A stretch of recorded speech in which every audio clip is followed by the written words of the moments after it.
Hello friends, welcome to the success Kendra. Friends, जैसे आप सभी लोग जानते हैं कि हम लोग ज्ञान बिंदु का जो नया करंट अफेयर्स का वार्षिक अंक बुक आया हुआ है, जिसमें 40 सेट्स दिए गए हैं। यानी कि सेट वाइज इसमें करंट अफेयर्स के प्रश्न दिए गए हैं और हम लोग 5-5 सेट करके इस पूरी बुक को यानी कि सभी 40 सेट को कंप्लीट कर रहे हैं। और ऑलरेडी मैंने आपको सेट नंबर 30 तक कंप्लीट करा दिया था। आज इस सेशन में हम लोग सेट नंबर 31 से लेकर के 35 तक को डिस्कस करेंगे। एक वीडियो और रह जाएगा 36 से लेकर के 40 तक, तो कल मैं आपको कवर करवा दूंगा। देखिए, बिहार दरोगा एग्जाम के लिए बड़ा ही महत्वपूर्ण है यह। साथ ही साथ बीपीएससी टीचर भर्ती 2.0 का जो एग्ज़ाम बचा हुआ है उनके लिए, बिहार सिविल कोर्ट परीक्षा और बिहार एसएससी इंटर एग्ज़ाम के लिए बड़ा ही महत्वपूर्ण है। चलिए सेशन शुरू करते हैं। एक बार सभी लोग प्लीज़ फ्रेंड्स सेशन को लाइक कर देंगे और जब सेशन समाप्त हो जाएगा तो इसे कम से कम एक ग्रुप में अवश्य ही शेयर कर दीजिएगा। देखिए फ्रेंड्स, जैसे मैंने आपको बताया कि इस सेशन में हम लोग ज्ञान बिंदु का जो नया करंट अफेयर्स का वार्षिक अंक बुक आया हुआ है, जिसमें टोटल 40 सेट्स दिए गए हैं, यानी कि सेट वाइज इसमें करंट अफेयर्स के प्रश्न दिए गए हैं, उनको मैं आपको कवर करवा रहा हूं। और देखिए, ऑलरेडी 5-5 सेट करके मैंने सेट नंबर 30 तक को आपको कंप्लीट करा दिया है। आज इस सेशन में हम लोग सेट नंबर 31 से लेकर के 35 तक को कवर करेंगे और एक वीडियो और रह जाएगा, कल मैं आपको दे दूंगा 36 से लेकर के 40 तक मैं आपको कल कवर करवा दूंगा। इस प्रकार से हमारा यह पूरी बुक जो है कंप्लीट हो गया। बिहार दरोगा एग्जाम के लिए बड़ा ही महत्वपूर्ण यह बुक है। साथ ही साथ बिहार एसएससी इंटर लेवल का जो एग्ज़ाम होगा उसके लिए महत्वपूर्ण है। बिहार सिविल कोर्ट के लिए भी बड़ा ही महत्वपूर्ण है। और एक एक शब्द मैंने वैसे ही रखा है जिस प्रकार से इस बुक में एक एक शब्द दिया गया है। इसी प्रकार से बुक में दिया गया है current affairs model practice set, और यह 31 है। पहला प्रश्न पढ़ेंगे कि निम्नलिखित में से किस वर्ष तक मंगलयान 2 का लॉन्च अपेक्षित है। बड़ा ही महत्वपूर्ण प्रश्न है। और देखिए, अगर आप आंसर जानते हैं तो आंसर कमेंट में करके बताते चलेंगे। इससे क्या होगा कि आपका रिवीजन होते चलेगा, ठीक है ना। अब यहाँ पर ध्यान दीजिएगा, मंगलयान 2 की जो अपेक्षित लॉन्च ईयर है यह 2024 जो है निश्चित किया गया है। उसके बाद अगर हम बात करें गगनयान 1 का, तो गगनयान 1 जो है यह मानव रहित अंतरिक्ष यान उड़ान परीक्षण है 2024, इसका भी अपेक्षित लॉन्च ईयर है। गगनयान 2 का 2023-24 है, गगनयान 3 का 24 है, ठीक है। तीनों गगनयान का याद रखिएगा। शुक्रयान 1 जो है इसका दिसंबर 2024 है, ठीक है, तो ध्यान रखेंगे। और देखिए, अभी हाल ही में चंद्रयान 3 को लॉन्च किया गया है। चंद्रयान 3 का लॉन्च डेट याद रखेंगे 14 जुलाई 2023, बड़ा ही महत्वपूर्ण यह डेट है। और आदित्य L1 जो भारत का सौर मिशन है उसको 2 सितंबर 2023 को लॉन्च किया गया। तो साथ साथ आप यह भी याद रखते चलिएगा, ठीक है ना।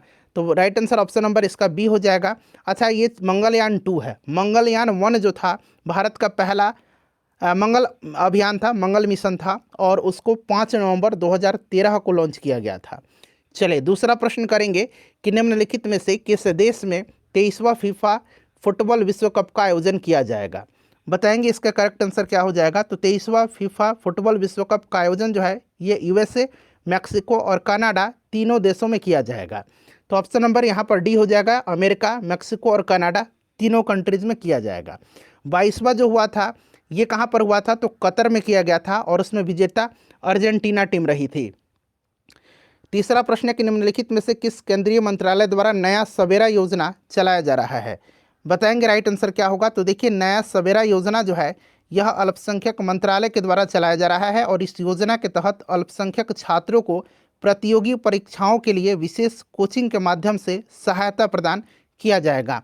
तो करेक्ट आंसर यहाँ पर देखिए अल्पसंख्यक मंत्रालय हो जाएगा, ठीक है। अच्छा, एक मिष्टी योजना है। मिष्टी योजना किसके द्वारा चलाया जा रहा है मिष्टी योजना को, तो मिष्टी योजना को याद रखेंगे पर्यावरण, वन एवं जलवायु परिवर्तन के द्वारा चलाया जा रहा है। समर्थ योजना है उसको कपड़ा मंत्रालय के द्वारा चलाया जा रहा है। युवा 2.0 योजना है, युवा 2.0 यह शिक्षा मंत्रालय के द्वारा चलाया जा रहा है। तो ये सब आप फ्रेंड्स ध्यान रखिएगा। चलिए उसके बाद नेक्स्ट क्वेश्चन है कि एक रिपोर्ट के अनुसार विश्व के शीर्ष 50 महानतम स्थानों में भारत के कौन से 2 स्थान को शामिल किया गया है। तो देखिए, ये 2 स्थान जो है ये लद्दाख और मयूरभंज है। मयूरभंज उड़ीसा में पड़ता है। याद रखिएगा, टाइम पत्रिका के द्वारा विश्व के शीर्ष 50 महानतम स्थानों की घोषणा की गई है, जिसमें से लद्दाख का स्थान जो है यह 31वां है और मयूरभंज जो कि उड़ीसा में पड़ता है इसका स्थान जो है यह 32वां है। इस प्रकार से राइट आंसर इसका 1 और 4 हो जाएगा। तो यहाँ पर देखेंगे तो 1 और 4 यानी कि लद्दाख और मयूरभंज यहाँ पर दिया भी गया है, ठीक है ना। चलिए उसके बाद नेक्स्ट क्वेश्चन है कि निम्नलिखित में से किस वर्ष तक भारत सरकार ने सिकल सेल एनीमिया के उन्मूलन का लक्ष्य रखा है। सिकल सेल एनीमिया एक आनुवांशिक रोग है, ध्यान रखेंगे, और वर्ष 2047 तक भारत सरकार ने सिकल सेल एनीमिया के उन्मूलन का लक्ष्य जो है यह वार्षिक बजट 2023-24 के माध्यम से रखा है। 2047 यहाँ पर इसका राइट आंसर हो जाएगा।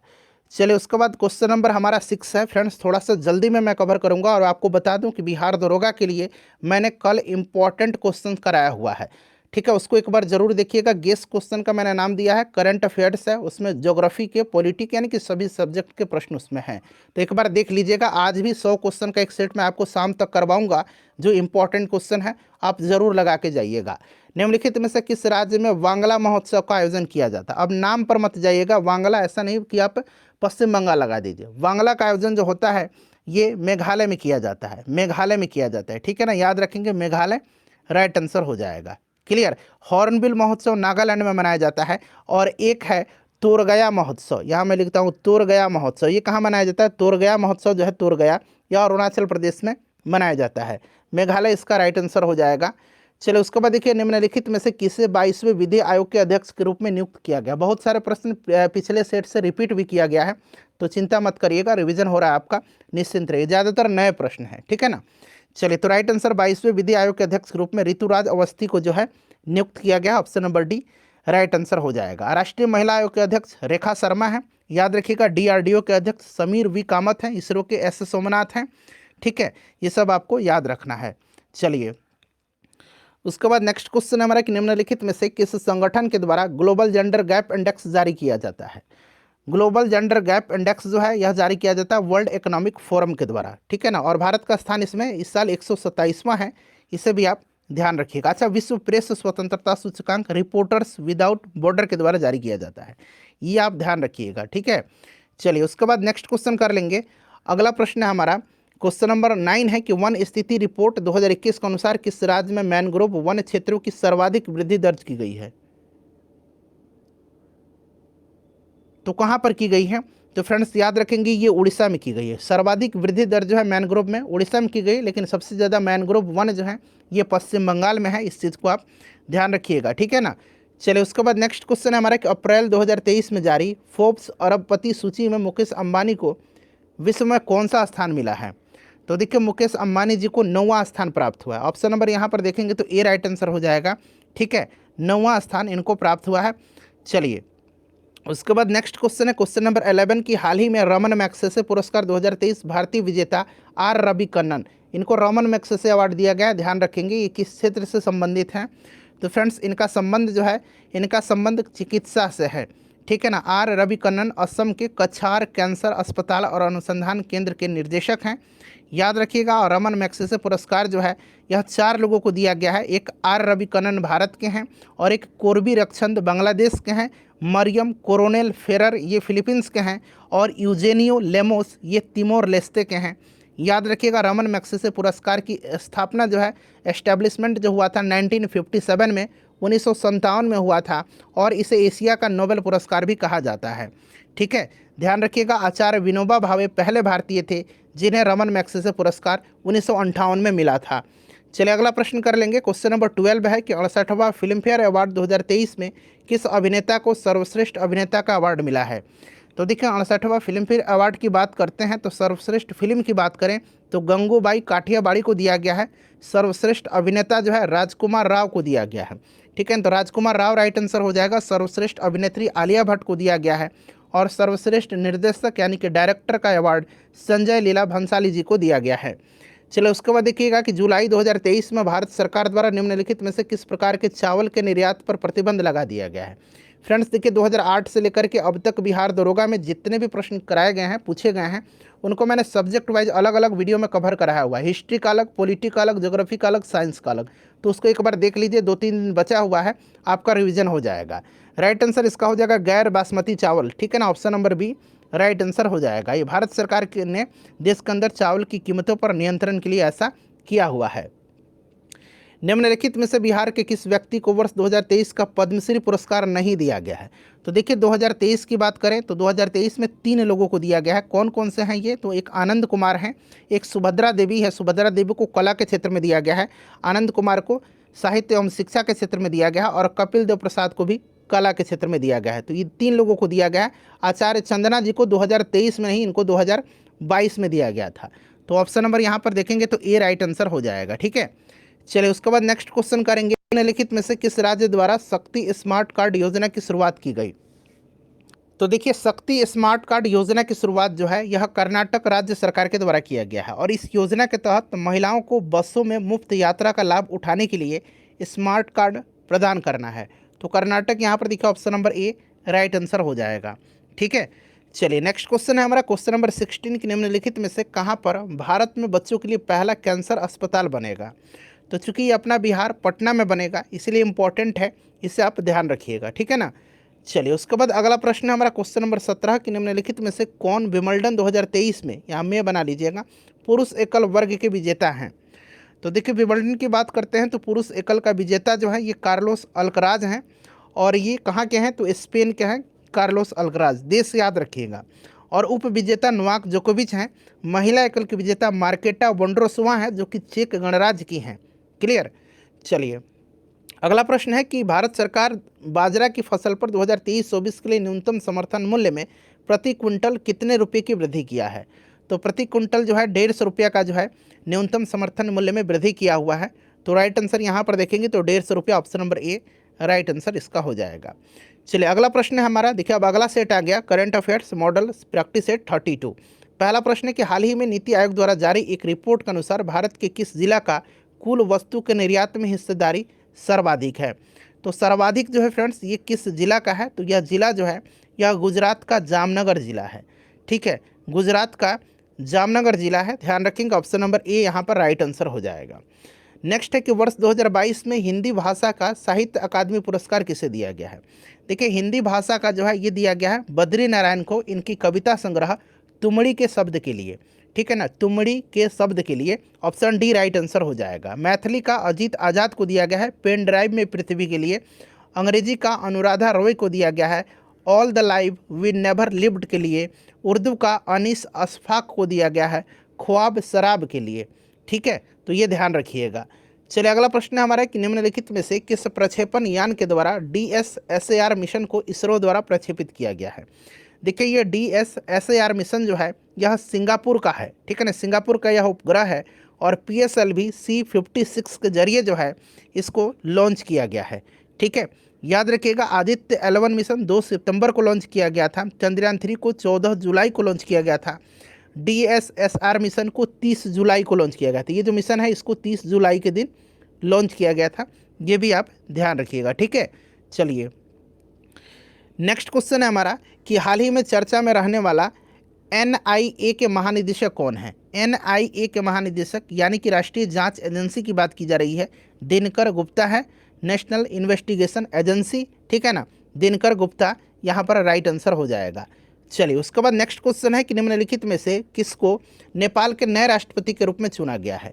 नेपाल के नए राष्ट्रपति चुने गए हैं रामचंद्र पौडेल। ठीक है ना, और नए प्रधानमंत्री पुष्पकमल दहल प्रचंड हैं, ये आपको भी पता होगा। ठीक है, चलिए और तुर्की के रिसेप तैयब एर्दोगन हैं, अभी फिर से चुनाव हुआ था तो वे जीते हैं। बांग्लादेश के मोहम्मद शहाबुद्दीन चप्पू हैं, याद रखिएगा। ठीक है, ब्राज़ील के लूला डी सिल्वा हैं, ये भी आपको याद रखना है। ठीक है, चलिए उसके बाद नेक्स्ट क्वेश्चन है हमारा कि वर्ष 2023 में विश्व स्वास्थ्य दिवस का थीम क्या है? प्रत्येक वर्ष जो है 7 अप्रैल के दिन विश्व स्वास्थ्य दिवस मनाया जाता है, क्योंकि 7 अप्रैल 1948 को ही विश्व स्वास्थ्य संगठन की स्थापना हुई थी। ठीक है, और 2023 का इसका विषय है, थीम है हेल्थ फॉर ऑल, जो कि ऑप्शन नंबर डी में दिया गया है। नेक्स्ट क्वेश्चन है हमारा कि निम्नलिखित में से किस राज्य में पूर्वोत्तर कृषि कुंभ 2023 का आयोजन किया गया? फ्रेंड्स एक बार सेशन को जरूर लाइक कर दीजिएगा। तो देखिए फ्रेंड्स ये मेघालय में किया गया है, मेघालय इसका राइट आंसर हो जाएगा, ऑप्शन नंबर बी। ठीक है ना, मेघालय में किया गया है। क्लियर, 17वां प्रवासी भारतीय दिवस कहाँ पर? इंदौर में हुआ था, मध्य प्रदेश में। ठीक है, 108वां भारतीय विज्ञान कांग्रेस ये नागपुर में आयोजित किया गया था। 26वें राष्ट्रीय युवा महोत्सव हुबली कर्नाटक में आयोजित किया गया था। ठीक है, भारत पर्व जो है 2023 ये नई दिल्ली में आयोजित किया गया था। चलिए उसके बाद देखिएगा कि निम्नलिखित में से कौन सा देश आईसीसी विश्व टेस्ट चैंपियनशिप 2023 का विजेता बना है। तो ये ऑस्ट्रेलिया बना है और इसमें उप विजेता अपना प्यारा भारत रहा था। Player of the match Travis head थे ऑस्ट्रेलिया के, ठीक है। और Travis head player of the match जो विश्व कप हुआ था जिसमें भारत हार गया था उसमें भी रहे थे। और टूर्नामेंट रहे थे player of the tournament Virat Kohli world cup में। चलिए उसके बाद नेक्स्ट क्वेश्चन है हमारा कि किस केंद्रीय मंत्रालय के द्वारा हर घर ध्यान अभियान की शुरुआत की गई है। हर घर ध्यान अभियान जो है आज़ादी के अमृत महोत्सव के तहत संस्कृति मंत्रालय के द्वारा लोगों में योगा और मेडिटेशन की तरफ ध्यान केंद्रित करने के लिए इस अभियान की शुरुआत किया गया है, संस्कृति मंत्रालय। चलिए उसके बाद देखिए निम्नलिखित में से कौन Nalanda until we meet again पुस्तक के लेखक हैं। तो देखिए इस पुस्तक को लिखा है किसने, तो इस पुस्तक को लिखा है किसने, तो ऑप्शन सी गौतम बोरा ने लिखा है, ठीक है ना, गौतम बोरा। और इस पुस्तक का विमोचन प्रसिद्ध लेखक रस्किन बॉन्ड ने किया, ठीक है ना, याद रखिएगा। चलिए उसके बाद नेक्स्ट क्वेश्चन है हमारा, और अम्बेडकर ए लाइफ, अम्बेडकर ए लाइफ के लेखक शशि थरूर हैं, याद रखिएगा, इंपॉर्टेंट है अम्बेडकर ए लाइफ, ठीक है ना, अम्बेडकर ए लाइफ याद रखिएगा। चलो उसके बाद देखिएगा कि भारत के किस शहर में विश्व का सबसे बड़ा कार्यालय भवन बना है। तो सबसे बड़ा कार्यालय भवन जो है ये सूरत में बना है, ठीक है ना, सूरत राइट आंसर हो जाएगा। और इस भवन का नाम सूरत डायमंड बोर्स रखा गया है, सूरत डायमंड बोर्स रखा गया है, ठीक है। तो सूरत इसका राइट आंसर हो जाएगा। उसके बाद देखिए निम्नलिखित में से किस देश में हिंदुस्तान एरोनॉटिक्स लिमिटेड का क्षेत्रीय कार्यालय खोला गया है। तो ये मलेशिया में, मलेशिया के कुआलालंपुर में खोला गया, ठीक है, ध्यान रखेंगे मलेशिया यहाँ पर देखेंगे तो राइट आंसर हो जाएगा ऑप्शन नंबर ए। अगला प्रश्न हमारा कि भारत के किस शहर में मोटो जीपी 2023 का पहला बार आयोजन किया गया है। चूँकि पहला बार हुआ है इसलिए महत्वपूर्ण है, उत्तर प्रदेश में हुआ था, उत्तर प्रदेश के नोएडा में, ध्यान रखिएगा, ठीक है। और पहली बार मोटो ई रेस यूरोप के बाहर आयोजित की गई है, इस बात को भी आपको ध्यान रखना है, ठीक है। चलिए उसके बाद अगला प्रश्न है कि निम्नलिखित में से किस राज्य सरकार ने लोक मिलनी योजना की शुरुआत किया है। लोक मिलनी योजना का शुरुआत जो है यह किया है किसने, तो पंजाब सरकार ने। और इस योजना का मुख्य उद्देश्य जनसंपर्क बढ़ाना और राज्यों के लोगों की शिकायतों के निवारण के लिए मंच प्रदान करना है। तो पंजाब यहाँ पर करेक्ट आंसर हो जाएगा, ठीक है। चलिए नेक्स्ट क्वेश्चन है हमारा कि पहला संयुक्त राष्ट्र जल सम्मेलन 2023 में आयोजित किया गया था, ये कहाँ पर हुआ था। तो ये आपको याद रखना है, पहला है तो पहला संयुक्त राष्ट्र जल सम्मेलन ये न्यूयॉर्क में हुआ था, ठीक है, ध्यान रखिएगा। और इस सम्मेलन की बात करते हैं तो इसका थीम था our watershed movement uniting the world for water, ठीक है। विश्व जल दिवस 22 मार्च को दिन मनाया जाता है और 22 मार्च 2023 में इसका थीम था accelerating the change to solve water and sanitation crisis. ये भी आप याद रखिएगा, पृथ्वी की सतह का लगभग 71% भाग जो है यह जल से आच्छादित है, इसे भी नोट डाउन कर लीजिए। चलिए उसके बाद देखिए निम्नलिखित में से किस व्यक्ति को प्रतिष्ठित लोकमान्य तिलक राष्ट्रीय पुरस्कार से सम्मानित किया गया है। तो यह प्रधानमंत्री नरेंद्र मोदी जी को जो है सम्मानित किया गया है, ध्यान रखिएगा, ठीक है फ्रेंड्स। चलिए नेक्स्ट क्वेश्चन है, देखिए अगला सेट आ गया, सेट नंबर 33, ठीक है ना। पहला प्रश्न है कि निम्नलिखित में से किस राज्य सरकार द्वारा नाइट नेविगेशन ऐप जारी किया गया है। तो नाइट नेविगेशन ऐप जो है ये असम सरकार के द्वारा जारी किया गया है। गुवाहाटी में ब्रह्मपुत्र नदी पर नौका सेवाओं के लिए भारत का पहला नाइट नेविगेशन सिस्टम को लॉन्च किया गया है। तो असम सरकार राइट आंसर हो जाएगा, ठीक है। चलिए और मुख्यमंत्री यहाँ के हेमंता बिस्वा शर्मा हैं, याद रखिएगा। चलिए भारत में औद्योगिक क्षेत्र की उपलब्धि को मापने के लिए निम्न में से कौन सी संस्था औद्योगिक उत्पादन के सूचकांक को जारी करती है। तो ये जारी करती है कौन सी, तो फ्रेंड्स ये जारी करती है, ध्यान रखेंगे, भारत में औद्योगिक क्षेत्र की उपलब्धि को मापने के लिए राष्ट्रीय सांख्यिकी कार्यालय जो है, राष्ट्रीय सांख्यिकी कार्यालय NSO जो है ये जारी करती है। तो यहाँ पर NSO कहीं पर नहीं दिया गया है, ठीक है ना, ये दिया है NSSO है, ये NSSO है, ये RBI है और ये CSO है। तो NSO जारी करता है कौन, राष्ट्रीय सांख्यिकी कार्यालय, ठीक है। तो इनमें से कोई नहीं इसका राइट आंसर हो जाएगा। चलिए पर्पल कैप विजेता मोहम्मद शमी ने इंडियन प्रीमियर लीग 2023 में कितने विकेट लिए थे। तो शमी ने जो है टोटल कितने विकेट लिए थे ये आपसे पूछा गया है। तो 28 विकेट लिया था इन्होंने, ठीक है, 28 विकेट लिया था। अच्छा वर्ल्ड कप में मोहम्मद शमी ने कितने विकेट लिए थे ज़रा आप मुझे कमेंट करके बताइएगा, ठीक है, वर्ल्ड कप में। चलिए अगला प्रश्न है हमारा कि वर्ष 2023 में विश्व क्षय रोग दिवस यानी कि टीबी दिवस जो होता है वो कब, इसका थीम क्या है। तो देखिए टीबी दिवस जो है अगर बात करते हैं तो ये 24 मार्च के दिन मनाया जाता है। Yes we can end TB इसका थीम था, yes we can end TB इसका थीम था। अगला प्रश्न है कि भारत द्वारा किस देश में बुंजी ब्रिज का निर्माण किया गया है? तो बुंजी ब्रिज का निर्माण जो है ये भारत के द्वारा किया गया है मोजाम्बिक में। मोजाम्बिक राइट आंसर हो जाएगा। और इस ब्रिज का उद्घाटन विदेश मंत्री एस जयशंकर ने वर्चुअली किया था। ठीक है, मोजाम्बिक राइट आंसर हो जाएगा। अगला प्रश्न है हमारा कि हाल ही में चर्चा में रही भारत मंडपम का निर्माण किस शहर में किया गया? भारत मंडपम का निर्माण जो है यह नई दिल्ली में किया गया है। ध्यान रखिएगा, भारत मंडपम का नाम भगवान बसवेश्वर के अनुभव मंडपम के विचार से लिया गया है। G20 सम्मेलन का आयोजन इसी भारत मंडपम में हुआ था। ध्यान रखेंगे तो राइट आंसर दिल्ली हो जाएगा। ठीक है, नई दिल्ली यहाँ पर आप ऐड कर लीजिए, बेहतर होगा। 7 नंबर है कि निम्नलिखित में से किस शहर में 3 अगस्त 2023 को शून्य छाया दिवस देखा गया? शून्य छाया दिवस जो है यह देखा गया है हैदराबाद में। हैदराबाद में देखा गया है और हैदराबाद में यह दृश्य जो है ठीक 12:23 PM के बाद जो है 12:23 PM पर उत्पन्न हुई थी। और इस घटना में किसी समतल स्तर पर ऊर्ध्वाधर खड़ी किसी वस्तु का पृथ्वी पर कोई छाया नहीं पड़ती है। ठीक है ना, यही है शून्य छाया दिवस। तो ये हैदराबाद हो जाएगा। चलिए उसके बाद देखिएगा कि समाचार की सुर्खियों में रहा जलदोस्त मार्क 2 के बारे में कौन सा कथन सही है इसमें से? जलदोस्त मार्क 2 एक एयरबोट है जो जलाशयों में जलीय खरपतवार और तैरते कचरे के निकालने का काम करता है। ठीक है, तो इसीलिए ऑप्शन नंबर यहाँ पर देखिए बी यहाँ पर राइट आंसर हो जाएगा। ठीक है, चलिए उसके बाद नेक्स्ट क्वेश्चन कर लेंगे कि G20 की रोजगार कार्य समूह की कौन सी बैठक भारत के बाहर हुआ था? तो फ्रेंड्स यह भारत का बाहर जो होता है G20 रोजगार कार्य समूह का तीसरा बैठक का आयोजन जो है भारत के बाहर स्विट्जरलैंड के जेनेवा में किया गया था। ठीक है, तो यहाँ पर इसीलिए यहाँ पर इसका ऑप्शन यहाँ पर सी हो जाएगा, तीसरा चरण। ठीक है, तीसरा बैठक। संयुक्त राज्य अमेरिका के किस राज्य में हिंदू फोबिया की निंदा करते हुए एक प्रस्ताव पारित किया है? हिंदू फोबिया की निंदा करते हुए प्रस्ताव पारित किया है ये जॉर्जिया ने। ठीक है, जॉर्जिया राइट आंसर हो जाएगा। ध्यान रखेंगे जॉर्जिया करेक्ट आंसर हो जाएगा। चलिए उसके बाद नेक्स्ट क्वेश्चन है हमारा कि वर्ष 2023 में निम्नलिखित में किस कंपनी को महारत्न का दर्जा है दिया गया है? महारत्न का दर्जा जो दिया गया है यह ऑयल इंडिया लिमिटेड है। ऑयल इंडिया लिमिटेड जो कि ऑप्शन डी में दिया गया है 13वीं महारत कंपनी का दर्जा प्राप्त हुआ है। ये भी आप ध्यान रखिएगा। ठीक है, चलिए उसके बाद नेक्स्ट क्वेश्चन है कि स्पंज सिटीज़ जो है यहाँ पर देखिए किस देश की पहल जो है स्पंज सिटीज़ पहल किस देश में प्रारंभ की गई है? तो फ्रेंड्स यह चीन के द्वारा शुरू किया गया है। चीन के द्वारा शुरू किया गया है और इसका उद्देश्य भारी वर्षा के परिणाम स्वरूप शहरी क्षेत्रों में होने वाले जल भराव, बाढ़ इत्यादि को रोकना है।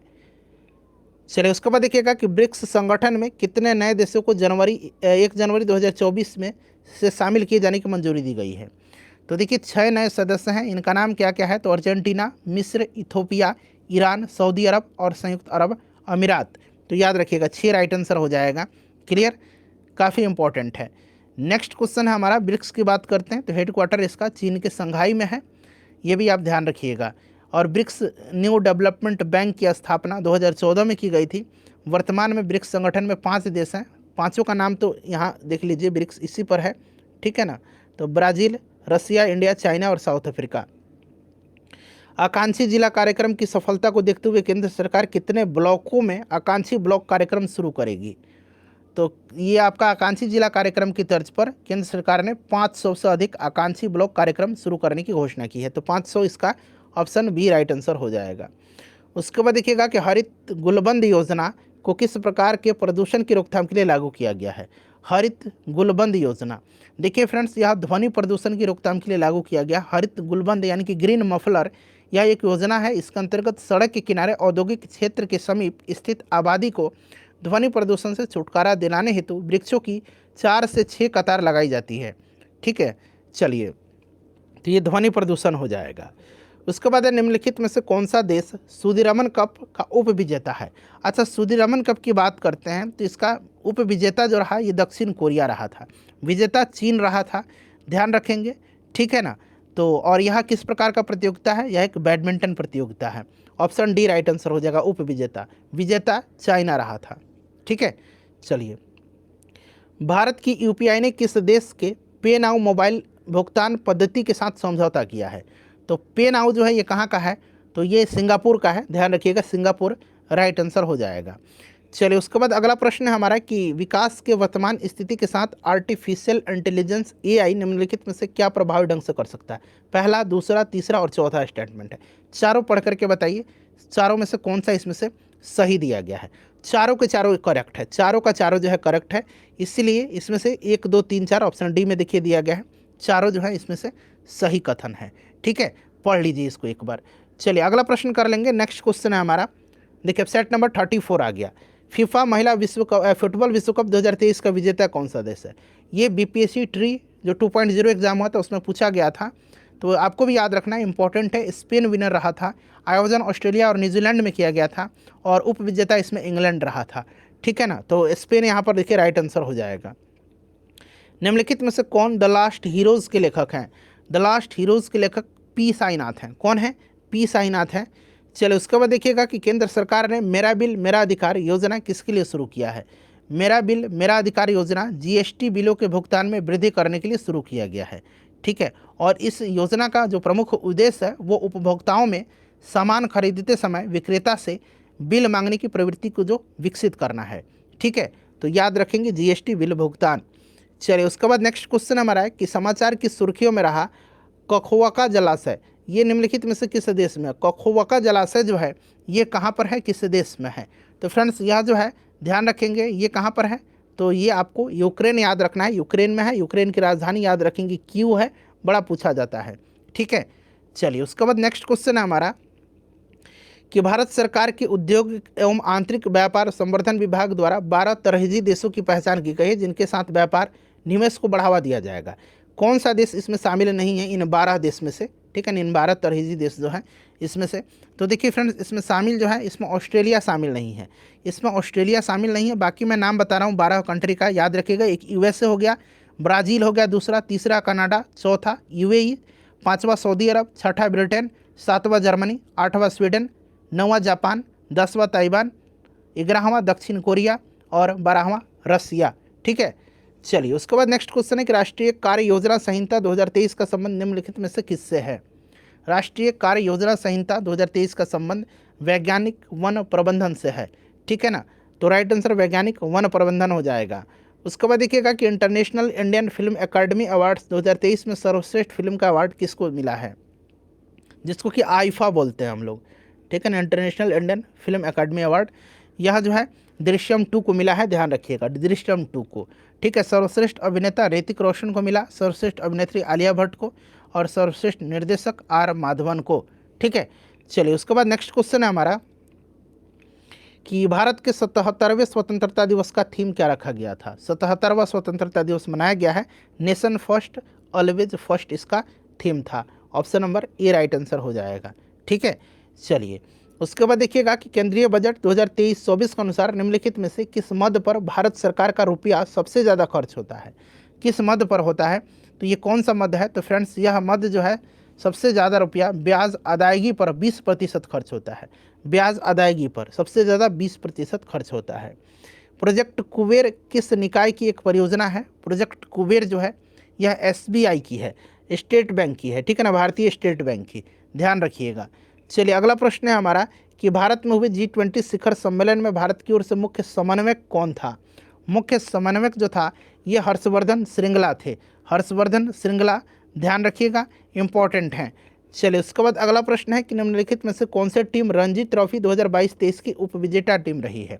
रणजी ट्रॉफी क्रिकेट से संबंधित है और विजेता टीम इसमें जो है सौराष्ट्र रही है और उपविजेता बंगाल रही है। ठीक है, तो यहाँ पर देखिए बंगाल राइट आंसर इसका हो जाएगा।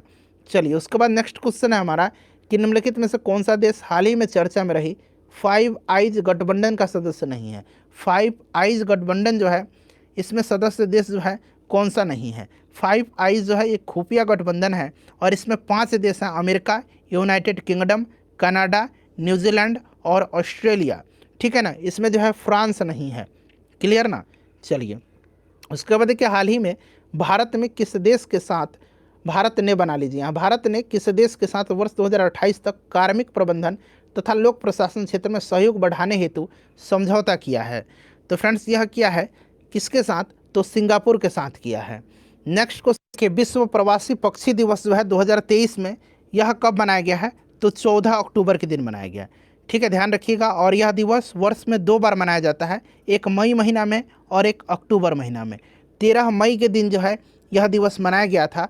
और अभी 2000 अगर हम बात करें 2023 में, तो फिर 14 अक्टूबर को मनाया गया। तो 23 मई और 14 अक्टूबर वर्ष में 2 बार मनाया जाता है, ध्यान रखेंगे। चलिए, अब आ गया सेट नंबर हमारा 35। प्रश्न है कि स्वच्छ वायु सर्वेक्षण 2023 के अनुसार श्रेणी 1 में प्रथम स्थान इंदौर शहर को प्राप्त हुआ है। दूसरा स्थान आपसे पूछा जा रहा है कि दूसरा स्थान किस शहर को प्राप्त हुआ। तो दूसरा स्थान आगरा को प्राप्त हुआ है। ठीक है, आगरा। और श्रेणी 1 10 लाख से अधिक आबादी वाले शहर हैं। ठीक है, तो ये आपका यहाँ पर राइट आंसर यहाँ पर आगरा हो जाएगा। भारत का पहला डॉल्फिन अनुसंधान केंद्र कहाँ स्थित है? तो पहला डॉल्फिन अनुसंधान केंद्र जो है यह पटना में स्थित है। ठीक है, याद। और विक्रमशिला गंगेटिक डॉल्फिन अभयारण्य ये जो है ये कहाँ पर है? तो ये विक्रमशिला गंगेटिक ये आपका भागलपुर जिले के सुल्तानपुर से कहलगांव के मध्य में है।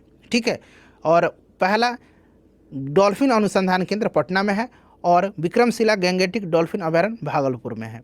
ठीक है, और भारत का प्रथम डॉल्फिन वेधशाला यानी कि ऑब्जर्वेटरी ये भी भागलपुर में है। प्रत्येक वर्ष 5 अक्टूबर के दिन जो है 5 अक्टूबर के दिन राष्ट्रीय डॉल्फिन दिवस मनाया जाता है। चलिए, उसके बाद देखिएगा कि भारत का पहला महासागर तापीय ऊर्जा रूपांतरण संयंत्र कहाँ स्थापित किया गया है। चलिए, तो ये कहाँ पर? तो फ्रेंड्स ये लक्षद्वीप के कवरत्ती में। ठीक है, लक्षद्वीप के कवरत्ती में जो है स्थापित किया गया है। अगला प्रश्न हमारा कि निम्नलिखित में से किसके द्वारा नौसैनिक अभ्यास ओशियन फील्ड 2023 का आयोजन किया गया। देखिए, ओशियन फील्ड जो है यह रूस के द्वारा जो है आयोजित किया गया और यह अभ्यास बाल्टिक सागर में किया गया था। ध्यान रखेंगे फ्रेंड्स, तो इम्पॉर्टेंट हो जाएगा आपके एग्जाम के दृष्टिकोण से यह। चलिए, उसके बाद अगला प्रश्न है कि जुलाई 2023 में जारी हेनले पासपोर्ट इंडेक्स के अनुसार विश्व में भारत का कौन सा स्थान है। यहाँ पर देखिए जुलाई 2023 मेंशन कर दिया गया है। ठीक है, तो इसमें 80वां स्थान था। क्लियर, 80वां स्थान था। पहला स्थान सिंगापुर का है, ये भी आप ध्यान रखेंगे। उसके बाद देखिए किस मंत्रालय द्वारा आयुष वीज़ा जारी करने की योजना बनाई गई है।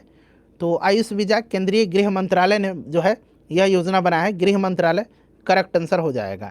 इस वीज़ा का उद्देश्य भारत में चिकित्सा पर्यटन को बढ़ावा देना है। ठीक है ना, चिकित्सा पर्यटन मतलब बाहर से चिकित्सकों जो मरीज़ हैं। चलिए, नैनो डीएपी और एसएसपी यूरिया मिश्रण को लॉन्च करने का सरकार का लक्ष्य कब तक है। तो फ्रेंड्स 2023 तक सरकार ने जो है यह लक्ष्य रखा है, 2023 तक। उसके बाद चलिए नेक्स्ट क्वेश्चन है कि निम्नलिखित में से किस देश ने सिल्क रोडस्टर परियोजना शुरू करने की घोषणा की है। सिल्क रोडस्टर परियोजना जो है यह घोषणा चाइना ने किया हुआ है। अगला प्रश्न हमारा कि अगस्त 2023 में भारत और बांग्लादेश के बीच 14वीं संयुक्त सीमा शुल्क समूह की बैठक कहाँ आयोजित हुई थी। तो ये बैठक जो हुई थी फ्रेंड्स यह कहाँ पर हुई थी? नई दिल्ली में आयोजित की गई थी। ठीक है ना, नई दिल्ली राइट आंसर हो जाएगा। चलिए, उसके बाद नेक्स्ट क्वेश्चन है हमारा कि भारत ने श्रीलंका में डिजिटलीकरण को बढ़ावा देने के लिए कितने मिलियन की वित्तीय सहायता प्रदान किया है।